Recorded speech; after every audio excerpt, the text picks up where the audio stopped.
afternoon, everyone. I, Khushi Srivastava, with my co anchor Sajal Mishra, third year students of DME Media School, welcome you back to day one of the Student Induction Program.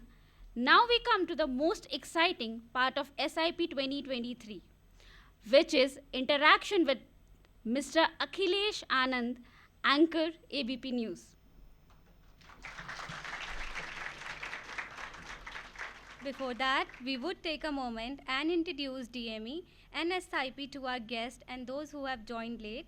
Delhi Metropolitan Education is an A-grade premier education institute affiliated to Guru Gobind Singh Indraprasth University, New Delhi, and approved by Bar Council of India.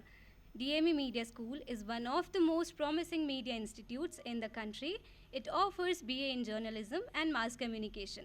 It is recognized as a school focused on the growth of its faculty and students through academic and co curricular activities. Major flagship events and initiatives of the school include BJ Varghese Lecture Series, Peer to Peer FTP, International Film Festival SIFI, International Conference ICANN and Ritika, Convention of Media Students, VIS Vibrant India Series, and newly added to the list is CCD. The SIP 2023 is being organized for batch 2023, marking the commencement of the new batch of BHMC program. Hope you all are having a great time. I now request Professor Dr. Ambrish Saxena, Dean DME Media School, to welcome our new batch 2023.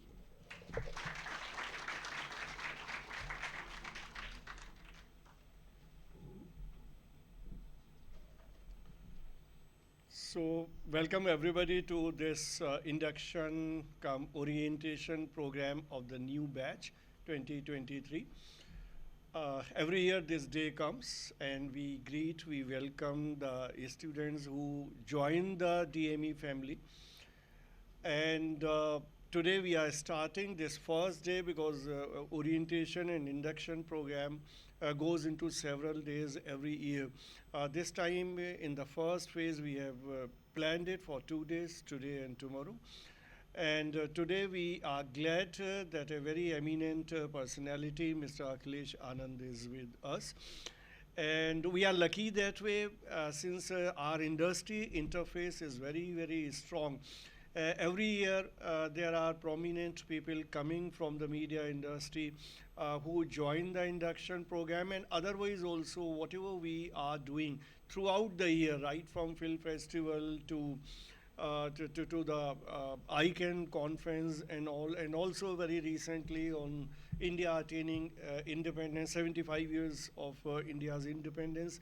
We organized a very unique series, Vibrant India series, which went on to 75 episodes because which was an online program. And all those people who would have done substantial work, the groundwork in different walks of life, all those people figured into that kind of program. So, I mean, recently we were calculating this and we discovered that during the last 5 years, more than 500 distinguished national and international personalities have been in DME either in the physical space or in the virtual space. Which is, we ourselves are astonished sometimes, which is unbelievable for any institution and particularly any media institution to have this kind of galaxy of people who would have visited the institute and who would have interacted with the students. So, we are lucky that the parents has also accepted our invitation today and they have also joined this session. Last year we did a separate session for parents, but this year we thought that in the first session itself we should invite the parents and the guardians, because education is something wherein there are so many stakeholders. So simply institution cannot deliver everything alone. So we have to have the coordination between the institution and teachers on one end, students on the other hand, and the parents also become a important stakeholder in this whole process. So I once again welcome everybody. I welcome Mr. Akhilesh Anand that he could spare time for us despite all his busy schedule. Thank you.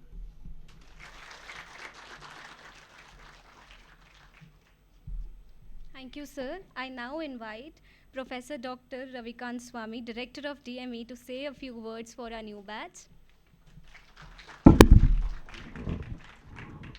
So I welcome this batch. Our first batch was in 2013. So it has been 10 years completing with 2023. Students, why you have chosen this course, journalism? You did not go for BA और BSc और BCom. आप लोगों का यही background रहा होगा ना, science commerce से आर्ट्स. आपने BA BCom BSc नहीं किया, क्यों नहीं किया? So I'll tell you the reason. Probably आपने जो डिसीजन लिया वो तो अनजाने में लिया है. मैं आपको बताता हूँ उसके पीछे जानने वाली बात क्या है. So the point is that with globalization, privatization and liberalization, the government sector is shrinking. वो सिकुड़ रहा है and the private sector is increasing. एक टाइम था हम लोगों ने देखा है दूरदर्शन, दैट्स ऑल, फिर एक ZTV आया, but today the private sector is much larger than the government sector. So this phenomena called privatization, liberalization, globalization does not need academic courses like BA, BSc, BCom.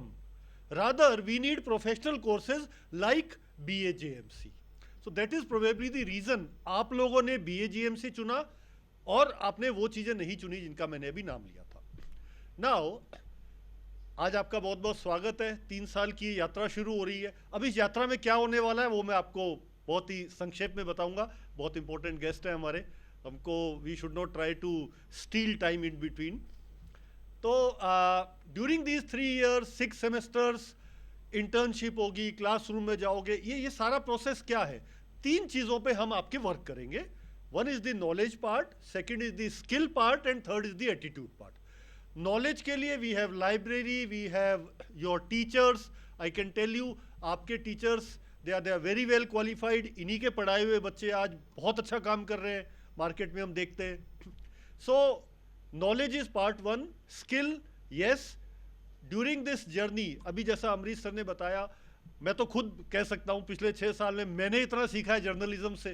Because उन लोगों से मिलना होता है जिनको जनरली हम देखते हैं टीवी पे, या उनको जो बड़े पर्दे पे, छोटे पर्दे पे, OTT पे देखते हैं, उनको सर यहाँ बुलाते ही रहते हैं. It's not that they are coming here occasionally, they are coming here in a very routine manner. तो दैट एनहांसेज योर स्किल्स. आप देखते हैं कि जिसको हम पर्दे पे देख रहे हैं, अच्छा ये ऐसा ही है, तो उससे आपकी स्किल एनहांसमेंट होता है. अदर देन दैट इतने अच्छे प्रोजेक्ट्स यहाँ बने हैं. पीछे जेवियर मुंबई में गए, बिट्स पिलानी गए. So all these projects are enhancing your skills. I find that the documentaries prepared by our students, they are winning awards. So that is the skill enhancement part. And for the attitude part, yes, attitude की परिभाषाएं बहुत हैं. एक परिभाषा जो मैं आपको बता सकता हूँ, थोड़ी सी अजीब लगेगी, कि आज अगर आपकी मम्मी बीमार है और ओरिएंटेशन है, तो ओरिएंटेशन में आना है मम्मी को छोड़ के. That is attitude. अभी अखिलेश जी आपको बताएंगे. अगर इनका कोई प्रोग्राम है और उस दिन कोई एडमिट है, उसको छोड़ के प्रोग्राम में आना है. एटीट्यूड की यही डेफिनेशन है. और मीडिया में तो yes, it's about very very tight schedules. So this is the process, knowledge, skill and attitude. And then the outcome is what should be the outcome of a 3 year professional course? Very simple, placement. मैंने बहुत ज्ञान लिया वगैरह, बातें अच्छी हैं, लेकिन placement चाहिए. आई कैन टेल यू, जो मैं यहाँ प्लेसमेंट का सिस्टम देखता हूँ, कंपनीज ज़्यादा हैं, बच्चे कम हैं. Don't take it as an exaggeration, because Amrish sir has got such a wide experience. अभी जो ऑस्कर जिन्होंने जीता, अभी ऑस्कर किसने जीता? गुनीत मोंगा अमरीश सर की स्टूडेंट है. So your dean, so you are fortunate to have head and dean who have taught people who have won Oscars. What else do I need? So with this, placement is something कि company ज़्यादा है, बच्चे कम है. ये मैं आपको बता सकता हूँ. So I welcome you all and I am sure आने वाले 3 साल आपके बहुत अच्छे गुजरेंगे, बहुत आप एंजॉय करेंगे।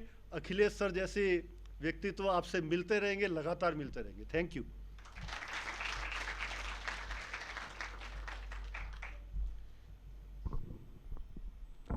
Thank you so much, sir. Now I request Ms. Asha Adhikari, Assistant Professor, DME Media School, to welcome our guest of the day. Good afternoon, respected dignitaries, faculties, and students. I feel privileged and honored to introduce you with our speaker for the induction program, Mr. Akhilesh Anand. Mr. Anand has an experience of more than 2 decades. As a news anchor, he has worked with Zee News, News 24, and presently he is associated with ABP News. Every evening at 4, he hosts Matrabhumi on ABP News. He's also the face behind Ailane Jung, which is an election special show. Bharat Ki Baat, Industry Ki Duniya, Ghanti Bajao are other shows to his credit. He has also been part of Outlook magazine, Nav Bharat Times, and Dainik Jagran, to name a few. Mr. Anand is also recognized as Best 40 Under 40 Journalist by Exchange for Media. It's a privilege to have you with us, sir. Thank you. Now, I request Professor Dr. Susmita Bala ma'am to please felicitate Mr. Anand. आप सभी लोगों को मेरा नमस्कार। कैसे हैं आप लोग? अरे आवाज़ तेज़ी से आनी चाहिए। आज पहला दिन है, यात्रा की शुरुआत करने वाले हैं आप लोग। पत्रकार बनने वाले हैं, एंकरिंग करेंगे, रिपोर्टर बनेंगे, वीडियो एडिटर बनेंगे, कैमरे के सामने काम करेंगे, कैमरे के पीछे काम करेंगे। सारी चीज़ें आप लोगों को सीखनी हैं। और मैं अपनी बातचीत की जो शुरुआत करूंगा, एक रामधारी सिंह दिनकर बहुत बड़े कवि हुए, आप लोगों ने सुना होगा। कालजयी कवि मानते हैं उनको, चूँकि जो अलग अलग कविताओं में, जो विधाओं में जो तमाम रस हैं, सबको एक जगह समाहित करने में अगर कोई कवि वाकई में सही मायने में कामयाब हुआ तो रामधारी सिंह दिनकर हुए। उनकी एक बड़ी मशहूर पंक्ति है, आप लोगों को मैं समर्पित कर रहा हूँ, चूँकि सब पत्रकारिता की नई पौध मुझे नज़र आ रही है सामने। सेनानी करो प्रयाण, अभय भावी इतिहास तुम्हारा है। सेनानी करो प्रयाण, अभय भावी इतिहास तुम्हारा है। ये नखत अमा के बुझते हैं, सारा आकाश तुम्हारा है। तो ये पूरा जो आकाश है पत्रकारिता का, वो मान कर चलिए कि आपका है। बहुत बड़े उद्देश्य के साथ, एक बड़े गोल के साथ आप लोग इस फील्ड में एंट्री ले रहे हैं। और जो आपके यहाँ पर अभिभावक हैं, पेरेंट्स हैं, जैसा कि सर ने बताया, अमरीश जी ने मुझे, उनको एक चीज़ के लिए मैं आश्वस्त करना चाहूँगा। सर भी कह रहे थे, नौकरियों की कमी नहीं है। लोग बहुत डराते हैं, कहाँ जा रहे हो जर्नलिज्म में यार, नौकरी नहीं है, बहुत संघर्ष है, जिन लोगों की सेटिंग है, जान पहचान है, उन्हीं को नौकरियाँ मिलती हैं। ऐसा है नहीं। देखिए, सेटिंग वाले लोग हर इंडस्ट्री में हर जगह होते हैं। कुछ लोग सोने के चम्मच के साथ पैदा होते हैं, तो अलग मसला है। राजनीति में भी ऐसे लोग हैं। लेकिन संघर्ष जो लोग करते हैं वो ज़रूर आगे बढ़ते हैं। मैं आपको अपने बारे में बता सकता हूँ व्यक्तिगत तौर पर, बाकी बातें मैं आगे करूँगा। लेकिन मुझे लगता है व्यवहारिक तौर पे हम लोग बातचीत करें और 2 वे कम्युनिकेशन होना चाहिए। अगर आप में से कोई सवाल पूछना चाहे, किसी के जहन में कुछ हो, तो मुझसे पूछ सकता है। हाथ उठाइएगा, मैं आपकी तरफ मुखातिब हो जाऊँगा। मैं एक बहुत मामूली से परिवार से आता हूँ। मेरे परिवार में कोई पत्रकार दूर दूर तक नहीं है, कोई जर्नलिस्ट नहीं है।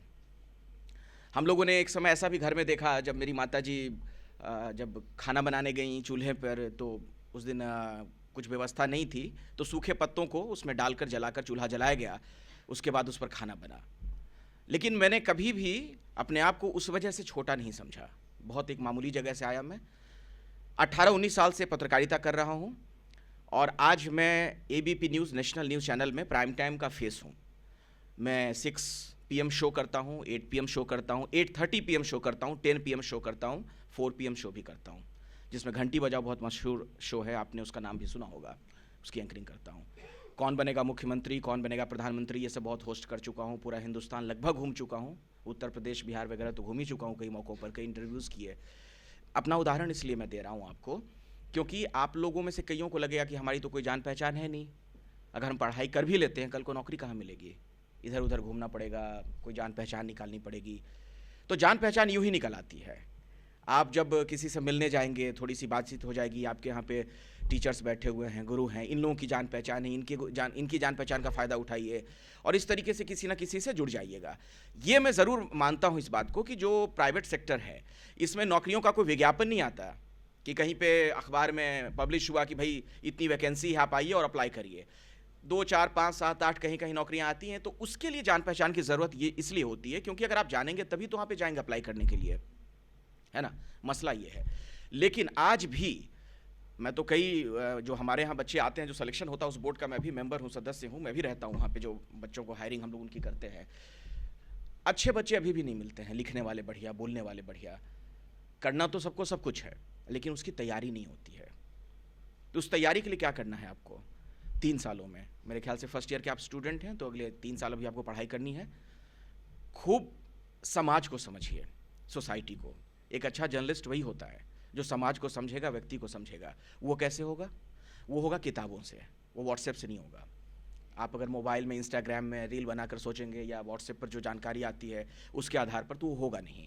आपके यहाँ मेरे ख्याल से लाइब्रेरी वगैरह की सुविधा होगी, जाइए किताबों को पढ़िए, हिस्ट्री पढ़िए, देश को जानिए, ज्योग्राफी के बारे में जानकारी रखिए, पॉलिटिकल साइंस पढ़िए, क्योंकि जर्नलिज्म का बहुत बड़ा हिस्सा आज की तारीख में, हिंदी पत्रकारिता की मैं बात कर रहा हूँ, उसमें राजनीतिक खबरें बहुत होती हैं। राजनीतिक खबरों के लिए जब तक आपके पास नॉलेज नहीं है, आप उसमें कुछ नहीं कर पाएंगे। मैं हर बात एक उदाहरण के साथ आपको समझा रहा हूँ। एक उदाहरण मैं आपको देता हूँ। कल मैं अपना शो कर रहा था, रात 8 बजे, दी इनसाइड स्टोरी। अचानक से खबर आ गई कि बीजेपी ने मध्य प्रदेश के लिए दूसरी लिस्ट जारी कर दी है। तो न्यूज़ रूम का जो सिस्टम होता है, धीरे धीरे आप लोग समझेंगे, सर आपको बताएंगे। हम लोग पीसीआर से कनेक्टेड होते हैं, प्रोडक्शन कंट्रोल रूम। ईपी लगा रहता है हमारे कान में, ईयरफोन। वहाँ से मुझे कमांड दिया गया कि बीजेपी ने मध्य प्रदेश के लिए दूसरी लिस्ट जारी कर दी है। 1 लाइन की खबर थी, बस आ गई खबर। अब आपके कान में इतना बोला गया और उसके बाद आप ऑन एयर हैं। कोई पूछेगा नहीं आपसे कि बता पाओगे कि नहीं बता पाओगे, कह पाओगे कि नहीं कह पाओगे। आपको इतनी खबर बता दी गई, आप ऑन एयर हैं, ठीक है। अगले ये जानकारी मेरे कान में आई और मैं टीवी पे लाइव था, करोड़ों लोगों तक पहुंच गया आप डायरेक्ट। अब आप कैसे बोलेंगे उस पर? इसके लिए जानकारी ज़रूरी है। अब बीजेपी की जो दूसरी लिस्ट आई, उसमें 7 सांसदों को टिकट दिया गया विधानसभा चुनाव के लिए। तो ये खबर, अब इसको आपको समझना है, इसके मायने मतलब निकालने हैं, और मायने मतलब निकालने के लिए जानकारी ज़रूरी होती है। कैसे निकालेंगे मायने मतलब, वो भी मैं आपको समझाता हूँ। अब विधानसभा चुनाव लड़ने के लिए अगर सांसद जा रहा है, जो सांसद रह चुका, जो आज तक विधानसभा का चुनाव नहीं लड़ा, जो मंत्री हैं, प्रहलाद पटेल हों या फिर ये आपके क्या नाम है उनका, नरेंद्र तोमर जो कृषि मंत्री हैं, ऐसे ऐसे लोगों को, कैलाश विजयवर्गीय, इनको टिकट दे दिया गया। तो इसका मतलब यह है कि मध्य प्रदेश में बीजेपी की हालत है खराब। तभी तो ऐसे ऐसे बड़े चेहरों को उतारना पड़ा आपको विधानसभा चुनाव में। तो ये चीज़ें कोई बताएगा नहीं, अपनी तरफ से आपको ये चीज़ें बोलनी है कि इसका मतलब ये है, इसका मायने ये आप समझ सकते हैं। फिर दूसरा पहलू क्या है? दूसरा पहलू ये है कि आने वाले दिनों में लोकसभा का चुनाव है, उसके पहले ये सेमीफाइनल मुकाबला माना जा रहा है, यानी एक लिटमस टेस्ट है। अगर इसमें कांग्रेस ने ज़्यादा स्कोर कर लिया तो एक हवा पूरी बन जाएगी पूरे देश में। परसेप्शन की लड़ाई होती है राजनीति की दुनिया में, परसेप्शन की लड़ाई, जो हारने लगता है वो पिछड़ने लगता है।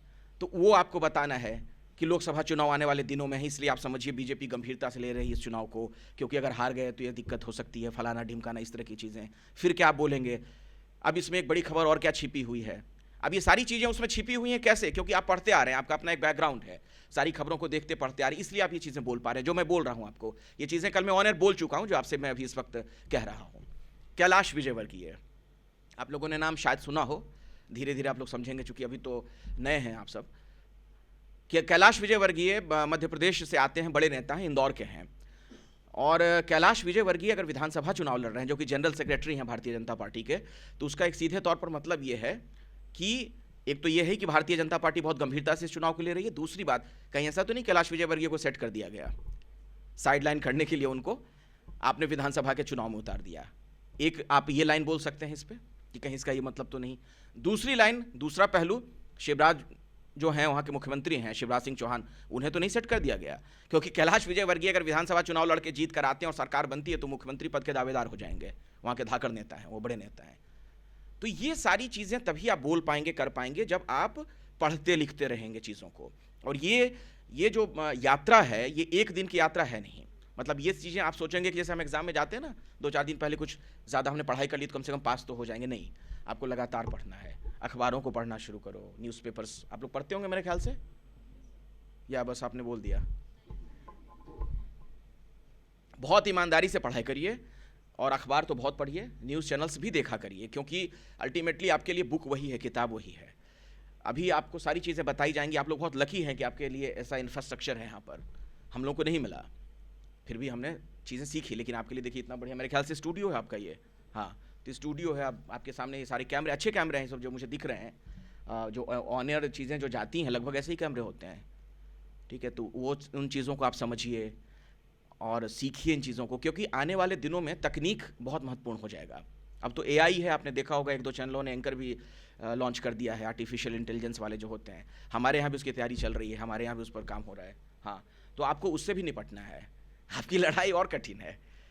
यही नहीं, एक चीज़ और मैं आपको बताऊँ, जब मैंने पत्रकारिता की शुरुआत की लगभग 19 साल पहले की बात है, मैं प्रिंट में था तब, आउटलुक मैगजीन में, तो हम उस वक्त पत्रकारों को बहुत इज्जत दी जाती थी। हम जहाँ जाते थे लोग बिठाते थे, चाय पिलाते थे, बात करते थे।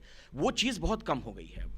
वैसे में वो एक दूसरा संघर्ष है कि कैसे आपको अपनी जगह वैसे बना के रखनी है। आप फील्ड में जाएंगे तो हम लोग जब गन माइक लेकर जाया करते थे, गन माइक, वो जो माइक होता है उसे गन माइक कहते हैं, जो हाथ में इस तरह से रखते हैं उसको, तो लोग बहुत ही इज्जत के साथ बिठाया करते थे। अब तो कई लोग दुत्कार भी देते हैं, उस चीज़ से भी आपको निपटना है। तो उन सारी चीज़ों की तैयारी करनी है, मतलब मनोवैज्ञानिक तौर पर भी आपको एकदम सॉलिड, कहते हैं ना, मजबूत रहना है, कहीं झुकना नहीं है, और दबंग की तरह भी रहना है। मैं एक शो कर रहा था बिहार में, मुझे याद है अरवल की घटना है, कौन बनेगा मुख्यमंत्री। तो शो के दौरान क्या हुआ कि एक व्यक्ति आया मेरे पास, पहले तो कहीं से किसी ने पत्थर मारा। अब क्या होता है, लाइव शो में आपका ध्यान कैमरे पे होता है, मैं कैमरे को देख रहा हूँ, बात कर रहा हूँ, लोगों से बात कर रहा हूँ, किसी ने पत्थर फेंक दिया, किसी को लगा भी, और कोई आके गाली देने लगा। अब मैंने क्या किया, मैं आपको बताता हूँ। ये उदाहरण मैं इसलिए दे रहा हूँ ना कि थोड़ा अपने आप को उस तरह से ढालना शुरू करना अभी से आप लोग। मैंने फौरन माइक उसके तरफ किया, मैंने कहा आपने मुझे गाली दी है, कौन सी गाली दी थी बताइए, गाली बताइए आप मुझे। मैं उसके ऊपर मैंने चढ़ाई कर दी इस तरीके से, आपने मुझे गाली दी, कैमरा में दिखाइए, इनको दिखाई, कौन है ये, हाँ किस पार्टी के, हाँ बताइए। वो कांग्रेस का था, मतलब कोई भी रहे, मतलब कहने का मतलब वो भाग गया वहाँ से। उसे लगा कि यार ये तो चीज़ ऑन एयर जाने लग गई। अब मैं अगर उसे झगड़ा करने लगता कि तुमने मुझे क्यों गाली दी, मैं भी तुम्हें गाली दूंगा, वो चीज़ ऑन एयर चली जाती ना, मैं उससे पीट सकता था वहाँ पे। तो तीसरा तरीका मैंने इख्तियार किया कि उसको कैमरे के सामने उसकी ऐसी बेइज्जती करो खुद ही भाग जाए। वो भाग गया, फिर उस शो में दिखा नहीं फिर मुझे। तो प्रेजेंस ऑफ माइंड भी ज़रूरी है, और कॉन्फिडेंस, सारी चीज़ें सीखिए, आगे बढ़िए। और एक बात मैं आपको बता दूं कि जर्नलिस्ट को लेकर ख़ास तौर पे पेरेंट्स को मैं कहना चाहूँगा, ये एक भ्रांति है, ये जो गोदी मीडिया शब्द गढ़ा गया, ऐसा है नहीं। कुछ हद तक चीज़ें हैं, कुछ लोग तो हर जगह होते हैं, हर सेक्टर में। कुछ IAS होते हैं, पुलिस अधिकारी होते हैं, क्या अपना ईमान नहीं बेच देते हैं वो? क्या वो सत्ता में बैठे लोगों के लिए काम नहीं कर रहे होते हैं? तो हर जगह हर तरह के लोग मिलेंगे। क्या आज़ादी का जब आंदोलन चला इस देश में, तो क्या सारे पत्रकार अंग्रेज़ों के खिलाफ ही लिख रहे थे? कई पत्रकार थे जो अंग्रेज़ों के साथ भी थे। तो हर तरह के लोग हैं। हमारा काम है सत्ता से सवाल पूछना, सरकार से सवाल पूछना, वो हम करते रहेंगे। आप लोग भी वही करिएगा आने वाले दिनों में, क्योंकि हम जनता के प्रतिनिधि हैं, हम पब्लिक के प्रवक्ता हैं, ठीक है।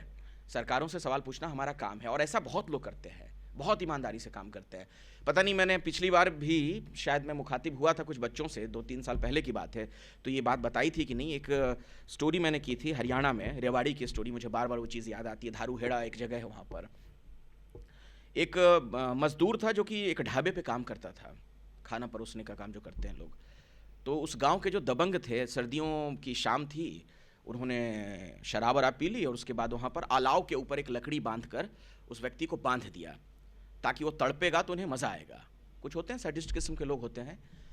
हुआ यूँ कि शराब के नशे में कुछ इस कदर वो लोग धुत हुए कि वो थोड़ी देर में चले गए वहाँ से, ये भूल कर कि उस व्यक्ति को हमने बांधा हुआ है वहाँ पे। रात भर वो आग जलती रही, धीमी आंच पर वो सुलगता सुलगता बुरी तरीके से जल गया। व्यक्ति गरीब आदमी था, किसी तरह उसको उठा कर लाया गया, जो दिल्ली में सफदरजंग हॉस्पिटल में बर्न वार्ड है, वहाँ पे भर्ती कराया गया। अस्पताल में कैमरे अलाउड नहीं होते हैं, तो मैंने क्या किया, कैमरा, मुझे कहीं से कोई जानकारी मिल गई, कहीं से फ़ोन आया किसी के थ्रू, मैं कैमरामैन को लेकर गया। और देखिए कैमरामैन की भूमिका कितनी बड़ी होती है, ये मैं इसलिए बता रहा हूँ आप लोगों को, इसे भी समझिए कि कैमरामैन जो होते हैं उनको थोड़ा सा लोग हे दृष्टि से देखने की कोशिश करते हैं। ऐसा नहीं है, टीवी की जान वही है। हम तो बोलते हैं सारी चीज़ें, लेकिन टीवी के कैमरामैन ने क्या किया, स्ट्रिंग ऑपरेशन कर लिया। छोटा कैमरा, हिडन कैमरा उसने रखा है यहाँ पे।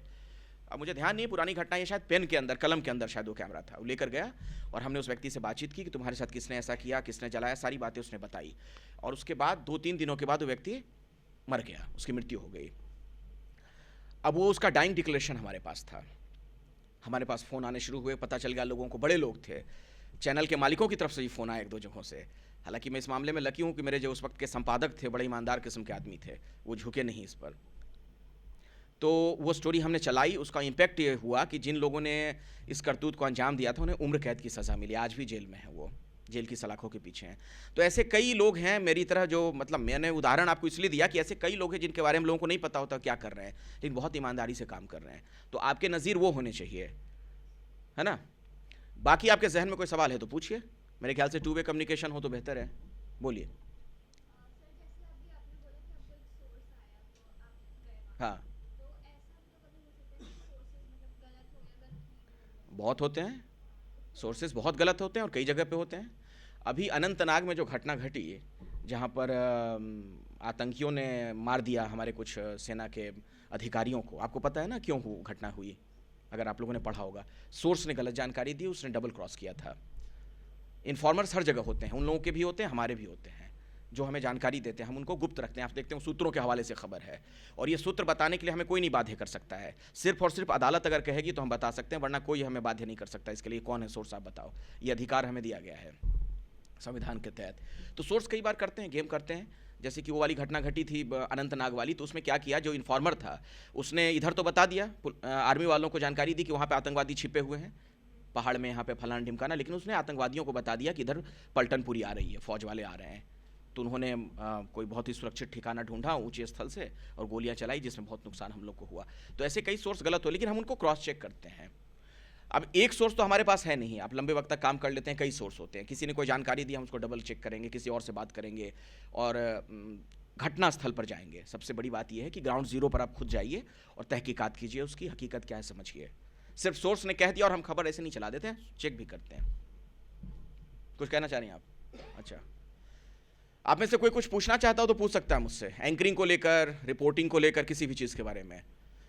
हाँ सर, एक पर्सनली और आपके लिए प्रोफेशन प्लस क्वेश्चन पूछना है। जैसा आपने कहा कि मैंने नहीं कहा, ये कुछ लोग कहते हैं। जी जी हाँ।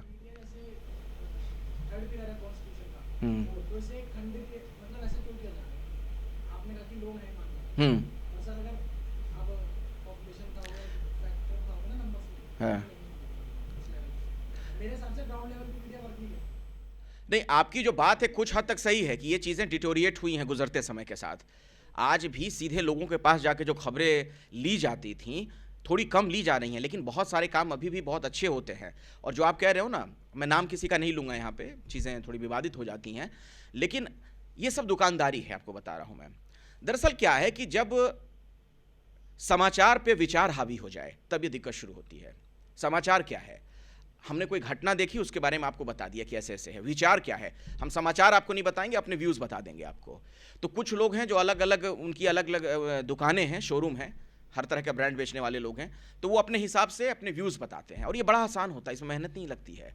एक आपने छोटे से स्टूडियो लिया, वहाँ बैठ गए और मोदी के खिलाफ आपने बोल दिया, मोदी के समर्थन में बोल दिया, राहुल गांधी के समर्थन में बोल दिया, उनके खिलाफ बोल दिया, बोल के कुछ वीडियो आपने अपलोड कर दिया, लोगों ने बड़े चाव से उसको देख लिया। लेकिन मैं उसको पत्रकारिता नहीं मानता हूँ।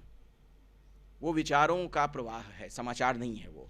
हम लोग समाचार वाले लोग हैं, खबर बताते हैं, और खबर ही बताइए, लोगों के बीच जाइए।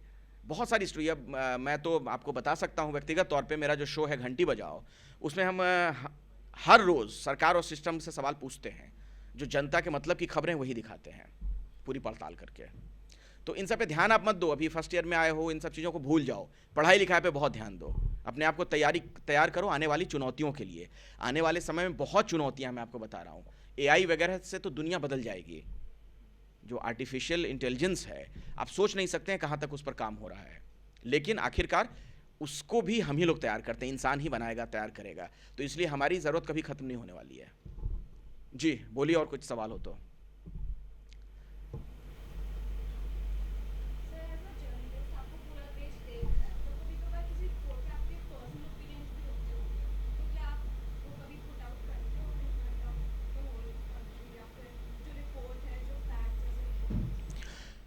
ये खबर के मिजाज पे ये चीज़ डिपेंड करती है। बताता हूँ कैसे।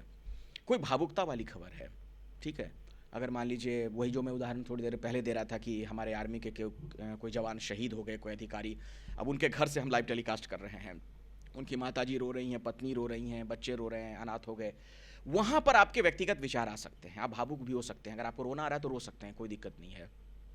लेकिन हर खबर पे नहीं। अब हर खबर पे पता चला कोई ऐसी खबर है जिससे आप व्यक्तिगत तौर पे जुड़ गए, दहाड़े मारने लग गए, तो वो नहीं।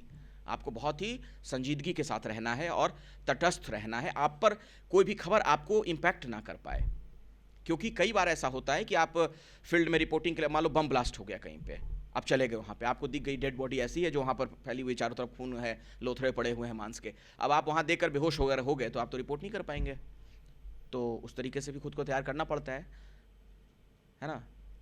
मेरे सवाल, आपने जो सवाल पूछा उसका जवाब आपको मिला कि नहीं मिला, ये बताइए मुझे, या कुछ और पूछना चाहिए? मिल गया, ठीक है, ओके। अच्छा, आप में से एंकर कितने लोग बनना चाहते हैं? सभी लोग? अच्छा, इधर वाले ज़्यादा हैं। बाकी लोग क्या करना चाहते हैं?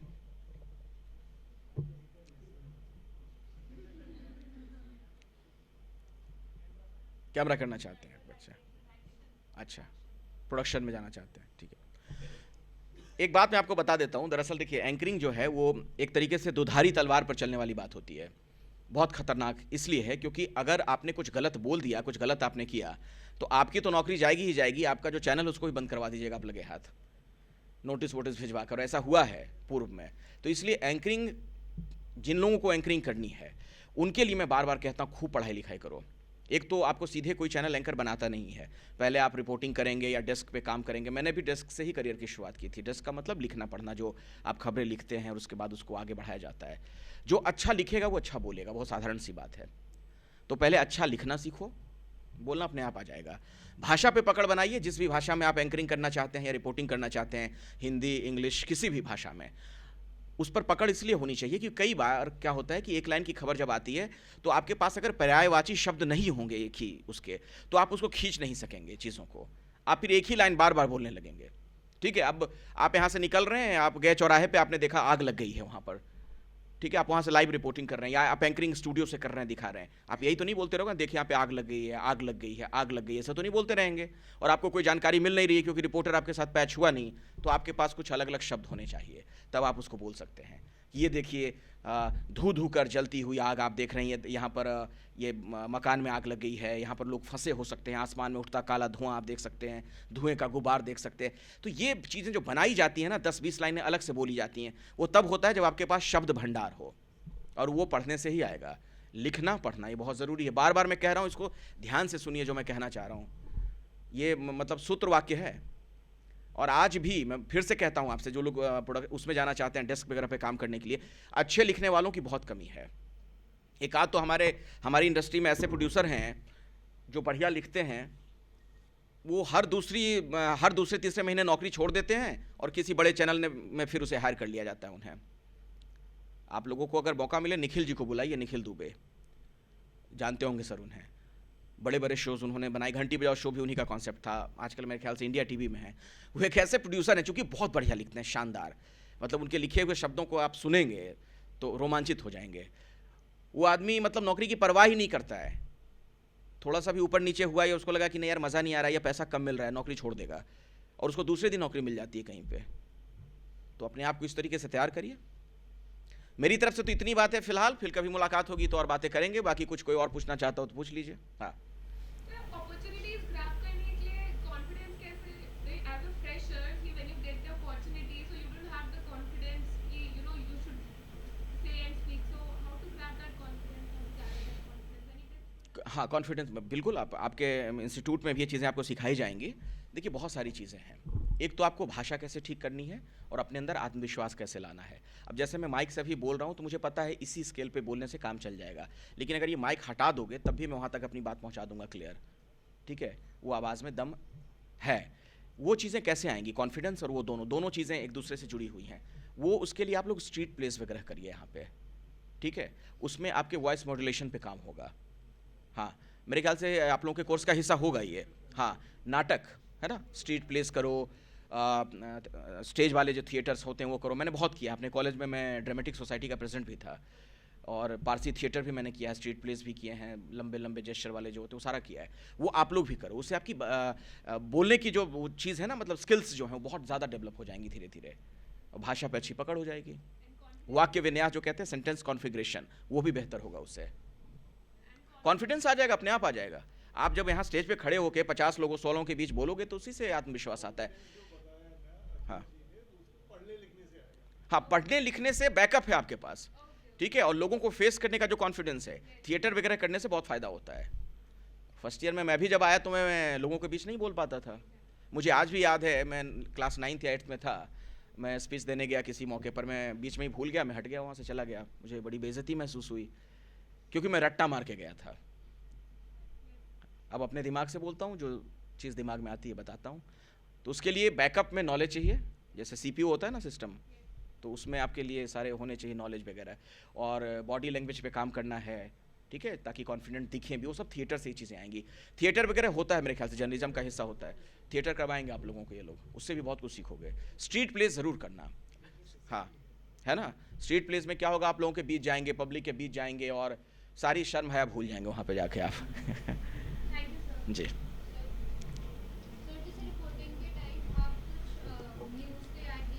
हाँ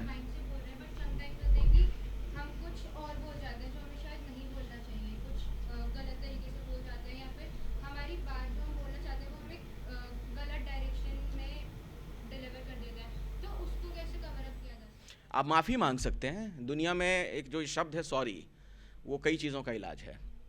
ऑन एयर भी वही इलाज है और कुछ नहीं है। अगर आपको लगता है मैंने कुछ गलत बोल दिया जिससे किसी की भावनाएं आहत हो गई, आप उसी वक्त माफ़ी मांग लीजिए। माफ़ कीजिएगा, मेरे कहने का उद्देश्य ये नहीं था, मैं कुछ और कहना चाह रहा था। मुझे लगता है कि मेरे कहे को आपने गलत संदर्भ में ले लिया, ऐसे करके हम लोग बोल देते हैं। या गेस्ट अगर है, देखो आज की तारीख में ना चुनौतियाँ क्यों बड़ी हो गई हैं, बार बार मैं जो बात कह रहा हूँ। मुझे याद है जब मैंने पत्रकारिता की शुरुआत की और डिबेट वगैरह का जो फॉर्मेट लॉन्च हुआ था, गेस्ट बहुत इज्जत के साथ बात करते थे, हम उन्हें कुछ भी बोल दे तो उल्टा नहीं बोलते थे। अब तो गेस्ट ही चढ़ाई कर देते हैं आपके ऊपर, है ना, देखा होगा आपने। खास करके आजकल कांग्रेस के प्रवक्ता ज़्यादा उग्र हैं। मेरा नाम हालांकि उस लिस्ट में नहीं है जिनको बाइकआउट किया गया है, लेकिन मैं बात बता रहा हूँ आपको। तो उनसे निपटना आना चाहिए आपको, और सौम्यता के साथ, गुस्सा नहीं करना है, नाराज़ नहीं होना। आपके गेस्ट हैं, वो मेहमान हैं। और बाकी भी वैसे भी ऑन एयर अगर आपने कोई गलत जानकारी दे दी, माफ़ी मांगिए, फ़ौरन माफ़ी मांग लीजिए, उसमें क्या है भाई। कई बार होता है कि हमने नाम कुछ गलत बोल दिया, किसी का नाम बोलना है कह कुछ और दिया।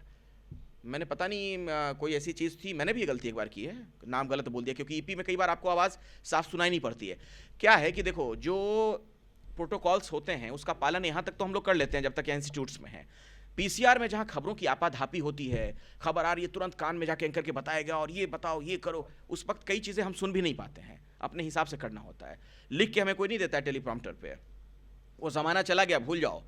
अगर आप में से कुछ लोग ये सोच कर आ रहे होंगे कि एंकर को सब कुछ लिख कर मिलता है, वहाँ TP में लिखा रहेगा, आप पढ़ते रहोगे, वो सब हुआ करता था कभी, अब बहुत कम होता है। अब ज़्यादातर चीज़ें लाइव मोड में है। अब खबर आई तुरंत दर्शक तक पहुँचानी है। जी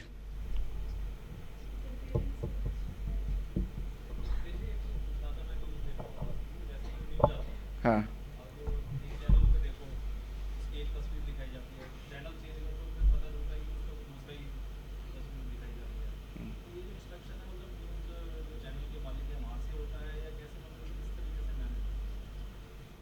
ये सब व्यक्तिगत स्वामी भक्ति होती है, मैं आपको बता रहा हूँ।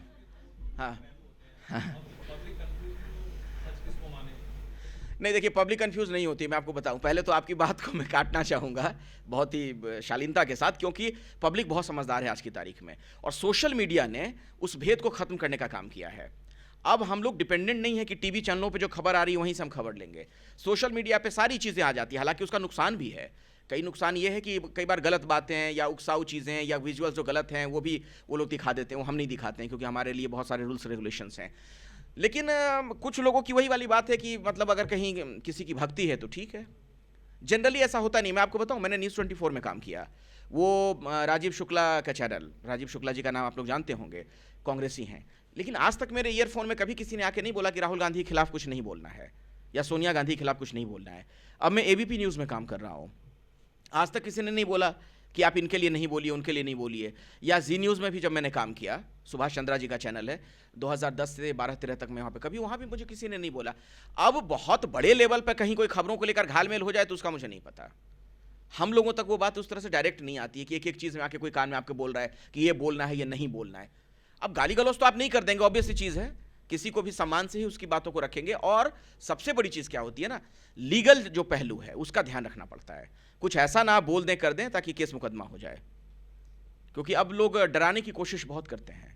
अभी राजा भैया के खिलाफ हम लोगों ने खबर चलाई थी, मेरे ऊपर FIR करवा दी उसने, मुकदमा हमारे चैनल के लोग लड़ रहे हैं उसे, वो सब भी होता रहता है। हाँ सर कई बार जैसे डिबेट्स वगैरह होते हैं तो बहुत सारे पॉलिटिकल लीडर्स भी होते हैं, डेफिनेटली पॉलिटिकल लीडर्स, तो कई बार थोड़ा जो सिचुएशन होता है वो बहुत आउट ऑफ कंट्रोल चला जाता है डिफरेंट पॉलिटिकल पार्टीज के बीच में। तो सर बीच में बैठा हुआ एज एन एंकर उस चीज़ को कैसे हैंडल करेगा, मतलब क्या वो भी बहुत ज़्यादा आउट ऑफ कंट्रोल जा नहीं सकता, फेस ऑफ द चैनल वो है तो बात उस पर आ जाएगी। हाँ, पहले तो खुद बचिए। आप लोगों को अगर याद हो, पता नहीं आप लोगों ने वो वाली डिबेट देखी कि नहीं देखी है, कि सारे विंडो में अलग अलग लोग दिख रहे हैं, एंकर भी है, बाकी लोग भी दिख रहे हैं, एक हाथ ऐसे निकल के आता है और दूसरे को थप्पड़ लग जाता है। वो डिबेट शो मैं ही कर रहा था, अगर आपने देखा होगा। टीना नाम था, टीना शर्मा या कुछ नाम था मेरी गेस्ट का, उसने दूसरे को थप्पड़ मार दिया, ठीक है, देखते ही देखते। अब आप तो समझ ही नहीं पाएंगे कि क्या हुआ भाई। अब हम यहाँ पर बैठे हुए हैं, आप लोग बैठे हैं, कोई अचानक से किसी को थप्पड़ मार दे तो वो तो आपको नहीं रोक सकते। अब एंकर का काम ये है आप उनको यही बोलेंगे, ये गलत है, आप ऐसा नहीं कर सकते हैं। आप सभी मेरे लिए सम्माननीय हैं, आप कोई ऐसा अमर्यादित आचरण ना करें जो किसी के दिल को दुखा दे। करोड़ों लोग आपको देख रहे हैं, बड़ी बड़ी बातें आप बताइए उनको, और क्या। करोड़ों लोग आपको देख रहे हैं, है ना। इस तरह की हरकत हमें नहीं करनी चाहिए, और मैं दर्शकों से माफ़ी मांगना चाहूँगा कि इस तरह का आचरण हमारे स्टूडियो में हो गया, इस तरह का व्यवहार हो गया, और बाकी बीच में जाके ऐसे हटा दीजिए रेफरी की तरह। वो सारी चीज़ें उस वक्त कैमरामैन भी समझ जाता है, PCR भी, कि अब क्या करना है। वो आपको जो ऊपर वाला कैमरा उससे ले लेगा, मास्टर कैमरे से, ताकि सब कुछ दिखता रहे। कई बार ऑफ एयर भी हम कर देते हैं, मजाक से अलग हटके, जैसे मान लीजिए कुछ ने ज़्यादा बदतमीजी कर दी। हम मैं 2-3 गेस्ट को खुद भगा चुका हूँ स्टूडियो से, अभी निकल जाइए आप, आपका जो आचरण है, व्यवहार है। एक कौन सा नेता था, मैं भूल गया, कौन सा जमाल कुछ नाम है, वो एक स्कॉलर है, मुस्लिम स्कॉलर है, बहुत चीखता चिल्लाता है। मैंने उसके बाद उसको स्टूडियो से बाहर कर दिया था। हाँ, शोएब जमई, हाँ, उसको मैंने बाहर कर दिया। मैंने कहा अभी निकल जाइए। मैंने इसी तरीके से बोला, मुझे पता है कि आप दुकान चलाते हैं और आपकी दुकानदारी कहाँ से नियंत्रित होती है, मुझे वो भी पता है। आप अभी के अभी यहाँ से निकलिए स्टूडियो से, और वो देखिए स्टूडियो का गेट है, मैं कैमरामैन को कहूँगा वो दिखाएं। उसने भी, कैमरामैन ने उधर दिखा दिया, तुरंत मैंने कहा बाहर निकलिए, वो बाहर चला गया। ठीक है, उसकी आज़ादी है आपको। इन चीज़ों में आपके साथ लोग खड़े रहते हैं, चैनल के लोग। जी, तो वाणी को विराम दें या कुछ और है? हाँ बोलिए। हाँ बोलिए ना। ये कोविड जनरेशन है, हाँ और इनको मोबाइल के और रूटीन खराब के अलावा कुछ ज़्यादा आता नहीं है। तो मैं थोड़ा सा इस पे आपसे ये बोलूँगा कि आप इनको थोड़ा समझाइए कि कितनी इंपॉर्टेंस है न्यूज़पेपर की, हाँ। कितनी इंपॉर्टेंस है अवेयरनेस की समाज में घूमने की, और कितनी इंपॉर्टेंस है आपकी हेल्थ की। वो थोड़ा सा आप प्लीज़ थोड़ा बताइए। देखो, इसके पीछे ना एक मैं साइंस का पहलू बताना चाहूँगा आप लोगों को, वैज्ञानिक पहलू है। जो पढ़ के हम सीखते हैं, जो लिखे हुए शब्द होते हैं, वो ज़्यादा हमें याद रहते हैं, विजुअल्स निकल जाते हैं दिमाग से फटाफट फटाफट। तो पढ़ने में इसलिए भी ध्यान दो, क्योंकि जब आप पढ़ते हैं थोड़ी मेहनत करनी पड़ती है उसके लिए, तो आप ध्यान से उसको देखते हैं, वो चीज़ें दिमाग में रजिस्टर होती हैं। और टीवी में, मोबाइल में देखी हुई चीज़ों के लिए मेहनत नहीं करनी पड़ती। तो ज़रूरी नहीं कि आप गंभीरता से देखते रहेंगे, आप ऐसे भी देख रहे हैं, इधर उधर भी देख रहे हैं, ऐसे भी कर रहे हैं, चल रहा है काम। लेकिन अगर कुछ पढ़ना है तो उसी को देखना पड़ेगा, ठीक है ना। और दूसरी चीज़ ये भी है कि सोशल मीडिया के ज़माने में बहुत सारा जो अधकचरा ज्ञान है, कूड़ा जिसको मैं कहता हूँ, गार्बेज है, वो फैला हुआ है। उससे आप लोगों को बचना है। क्यों? क्योंकि आप लोगों तक जानकारी पहुँचाने वाले सिपाही हैं। अगर आप ही गलत चीज़ें पहुँचाएंगे तो फिर क्या फ़ायदा। तो आपको तो उस आने वाली लड़ाई की तैयारी करनी है ना, वो तैयारी सोशल मीडिया के ज़रिए नहीं कर सकते हैं आप। मैं कई लोगों को जानता हूँ, मेरे कई मित्र हैं जो यूट्यूब चैनल चलाते हैं, मिलियंस में फॉलोअर्स हैं। क्या खेल होता है मुझे पता है। तो इसलिए कह रहा हूँ, लाइब्रेरी में जाओ, किताबों को पढ़ो। किताबों को कोट कर सकते हो ना यार। सोशल मीडिया में क्या कहोगे, मैंने फलाना यूट्यूब पे देखा था, मैं आपको बता रहा हूँ, कोई मानेगा क्या? आप कहिएगा कि मैंने रामचंद्र गुहा को पढ़ा था, देखिए इस किताब में इस जगह यहाँ पे ये कोट किया गया है, तो लोग मानेंगे आपकी बात को? नहीं तो ठीक ही कह रहा है। और कुछ? जैसे कि लेमैन की हैसियत से हमने आपकी सारी बातें सुनी, अच्छा लगा कि ये देखकर कि इस फील्ड में जो है कैसे कैसे बातें होती हैं। लेकिन कम से कम हमारी जनरेशन तो आज की तारीख में जो है मैक्सिमम जो है न्यूज़ के साथ चिपके हुए हैं। और न्यूज़ में भी कहीं ऐसा लगता है, जैसे आपने बोला कि कोई गाली गलौज होती है, तो एंकर जो है, जो उसका फेवरेट कैंडिडेट है, उसको वो एक लीजर देता है कि 3-4-5 मिनट बोलिए, वो गालियाँ देता है, उसको करता है। फिर जो उसको अच्छा नहीं लगता कैंडिडेट, अपोजिशन वाला जो होता है, जब वो बोलने लगता है नहीं नहीं नहीं नहीं नहीं ये सारी बातें मत बोलो, तो that shows somewhere we are giving a favoritism to somebody. Is that true? देखिए मैं आपको एक बात बताता हूँ, हम लोग जो हैं, मैं आपको एक बात बता रहा हूँ कि जो टीवी के में काम करते हैं, हमारे लिए न्यूज़ प्रोडक्ट है। बहुत ईमानदारी से मैं आपको कह रहा हूँ, न्यूज़ एक प्रोडक्ट भी है, हम उसको बेचते हैं। हम उसको बेचते हैं, दर्शक हमारे पास खरीदने के लिए आता है न्यूज़ को एक तरीके से, क्योंकि उससे हमारे पास रेवेन्यू आता है। लेकिन कुछ चीज़ें ऐसी हैं जिनका हमें ख्याल रखना पड़ता है, बैलेंस करना। कुछ हद तक ये चीज़ें होती होंगी, लेकिन इसमें ये नहीं होता, जैसे आपने कहा ना कि हमारे पसंद जो बढ़िया बोलेगा उसे हम ज़्यादा बोलने देंगे, साधारण सी बात है, क्योंकि दर्शक उसको ज़्यादा सुनेगा। अब वो डिपेंड करता है कौन है। जैसे कांग्रेस की नेता है सुप्रिया श्रीनेत, बहुत बढ़िया बोलती हैं, लोग उसको बोलने देते हैं। बीजेपी के संबित पात्रा बढ़िया बोलते हैं, उनको बोलने देते हैं।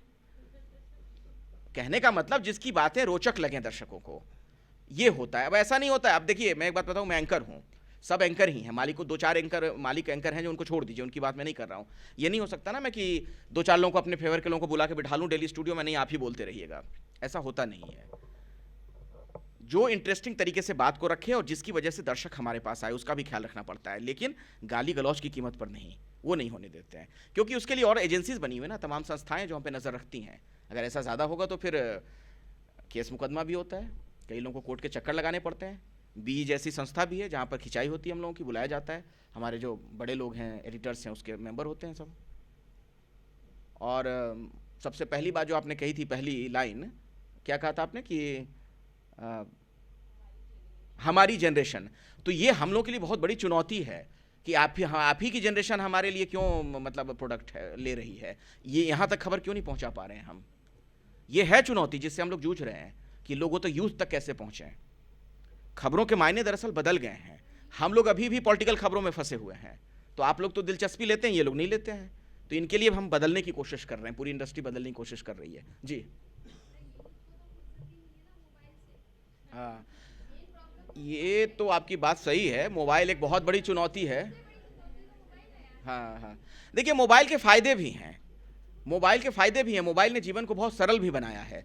लेकिन अब क्या है कि अगर आप मोबाइल पे ज़्यादा वक्त देंगे तो कई जो ऐसी चीज़ें हैं जो हमें सीखनी चाहिए उससे हम दूर हो जाते हैं, ये सच बात है। जो ज्ञान आज भी हम किताब से ले सकते हैं वो मोबाइल पे उपलब्ध नहीं है। किताबें तो पढ़नी चाहिए, मैं तो बहुत ही स्ट्रांगली इसके फेवर में हूँ। हो सकता है मेरी बात किसी को अच्छी ना लगे, लेकिन मैं तो इसका हिमायती हूँ। मैं आज भी कोशिश करता हूँ वक्त मिले तो कोई किताब पढ़ लूँ, मैं एक आध रखता हूँ साथ में। जी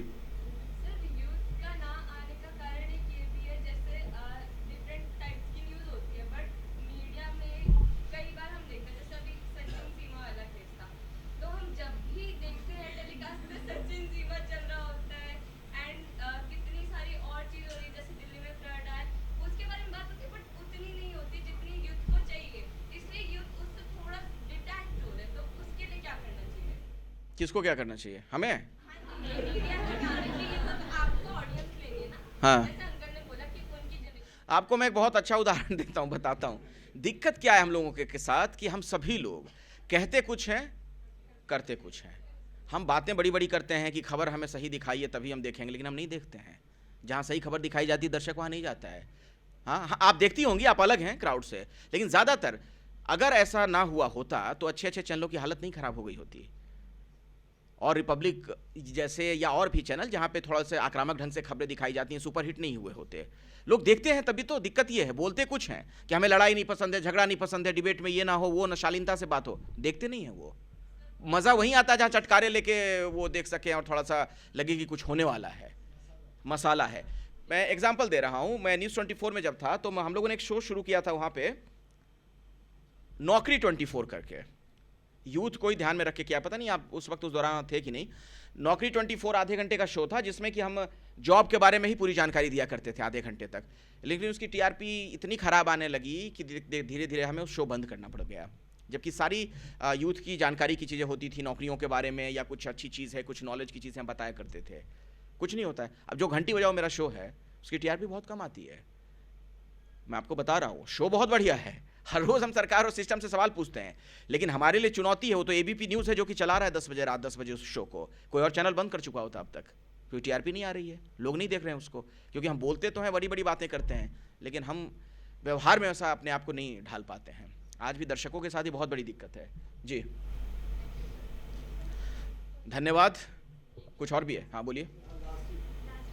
सर जैसे कि मतलब न्यूज़ चैनल्स में अभी देखता हूँ, सो मेरा एक क्वेश्चन था कि एज एन एंकर हम कंट्रोवर्शियल न्यूज़ कैसे मतलब कवर कर सकते हैं, लाइक वेरी कंट्रोवर्शियल न्यूज़, सो मतलब उसे बताने का तरीका आप एक बार बताने का तरीका है कि सीधे तौर पर आप जानकारी दीजिए। आप उसमें, मैंने कहा ना, समाचार पर जब विचार हावी होता है तो दिक्कत वहाँ शुरू होती है।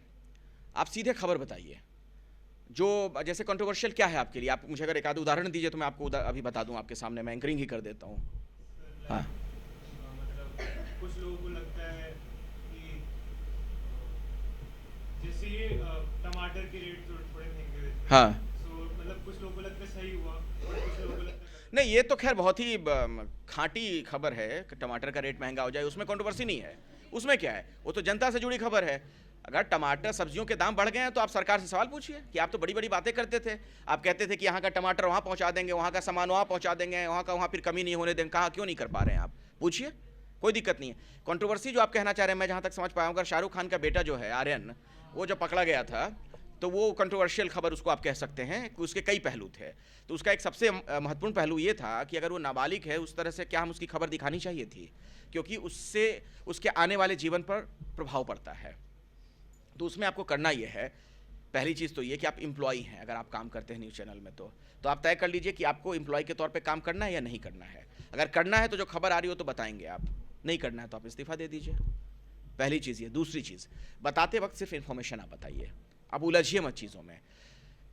फलाना वो अधिकारी कौन सा था, मैं भूल रहा हूँ, हाँ, वानखेड़े जो था, कि वानखेड़े ने ये सूचना दी है, ये बताया है, जिनके मुताबिक ये कहा जा रहा है कि शाहरुख खान के बेटे उस शिप पर थे, क्रूज पर थे, जहाँ पर ये सब कुछ पकड़ा गया है। लेकिन क्या इससे संबंधित कोई सबूत पुलिस पेश कर पा रही है? आप इस तरीके से सवाल पूछ सकते हैं अपनी तरफ से, आपको कोई मना नहीं करेगा इस पे बतौर एंकर। कोई भी, ये एक धारणा है, मैं आपको बता रहा हूँ सर, कि एडिटर कान में आके कुछ बोलता है कि ये मत बोलो, ये बोलो। लाइन एंड लेंथ अगर पहले ही कोई तय हो गई है तो अलग मसला, मैं फिर कह रहा हूँ, खबर शायद ले ही ना, एक अलग चीज़ है वो। लेकिन अगर हम खबर लेते हैं तो उसमें कोई आके आपको बताता नहीं है कि आप ये बोलो, ये ना बोलो, इससे ये सवाल पूछो ना पूछो। मैं तो डिबेट के शोज़ भी बहुत होस्ट कर चुका हूँ, कभी नहीं मुझे आज तक किसी ने कहा कि आपको ये सवाल पूछना है कि नहीं पूछना है। हाँ, सवाल क्या और पूछना है ये बता देंगे आके आपको लोग, लेकिन नहीं पूछने के लिए आज तक किसी ने नहीं कहा मुझे। 18-19 साल हो गए मुझे काम करते हुए, अभी तक तो ऐसा, या हो सकता है मैं बहुत सौभाग्यशाली हूँ, अच्छे संपादक ही मिलते रहे मुझे। देखिए पंक्ति मैं बताता हूँ आपको, हाँ ठीक है, बड़ी अच्छी बात है। पाश हैं पंजाबी कवि, सुना होगा आपने, सुना होगा आप में से कुछ लोगों ने पढ़ा भी होगा।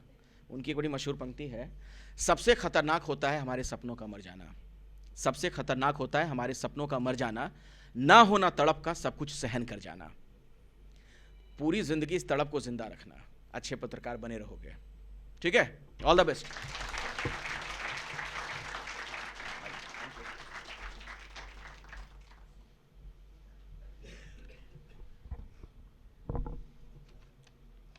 Thank you so much, sir, for such a wonderful session. Now, I invite Professor Dr. Susmita Bala, Head DME Media School, to give concluding remarks.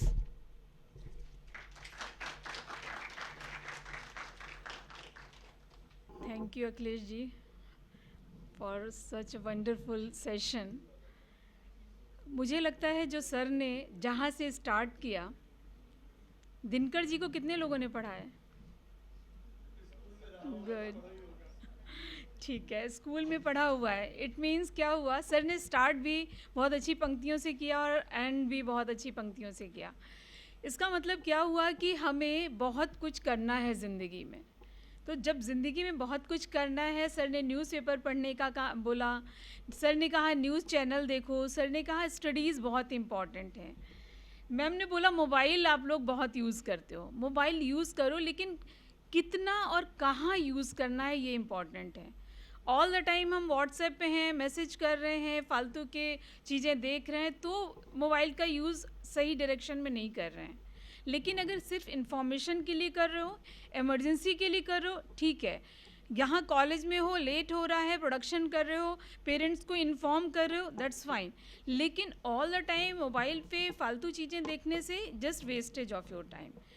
Books पढ़ना बहुत इम्पॉर्टेंट है, जैसा हम सभी जानते हैं। और अगर आपको रियली राइटिंग में अपने अपना करियर बनाना है, बहुत अच्छी एंकरिंग करनी है, प्रोडक्शन में जाना है, किसी भी फील्ड में जाना है, आपके लिए पढ़ना बहुत ज़रूरी है। बुक्स पढ़ना बहुत इम्पॉर्टेंट है। ये ज़रूरी नहीं है कि आप केवल सब्जेक्ट रिलेटेड बुक्स पढ़ें, आप लिटरेचर पढ़ें, आप कोई मैगज़ीन्स पढ़ें, आप न्यूज़पेपर पढ़ें। आप एक डिसाइड कर लेंगे कि हमें कितना देर, कितना टाइम आपको देना है। एक शेड्यूल होता है ना, तो हम नॉर्मली सारी चीज़ों को प्रॉपरली यूज़ कर लेते हैं। सर ने बोला कि एआई का ज़माना आ रहा है, तो आप सोचो कि तुम्हारी जगह कितनी कम होने वाली है। तो इसलिए कि नहीं, मैं ये इसलिए नहीं कह रही हूँ, डराने के लिए नहीं कह रही हूँ, मैं ये कह रही हूँ कि इसलिए अपनी स्ट्रेंथ को पहचानना है, अपने को इस काबिल बनाना है कि ऑर्गेनाइजेशन आपका जब इंटरव्यू करें तो ये सोच लें कि इसको तो हमें छोड़ना ही नहीं है, इसको तो रखना ही है। तो कैपेबिलिटी आप में कितनी है ये आपको डिसाइड करना है। सर ने बहुत सारी चीज़ें बताई जो, और मुझे ये ज़रूर थोड़ा अजीब लग रहा है कि जब भी कोई सेशन हो, किसी का भी सेशन हो, आपके पास एक नोट पैड और पेन ज़रूर होना चाहिए।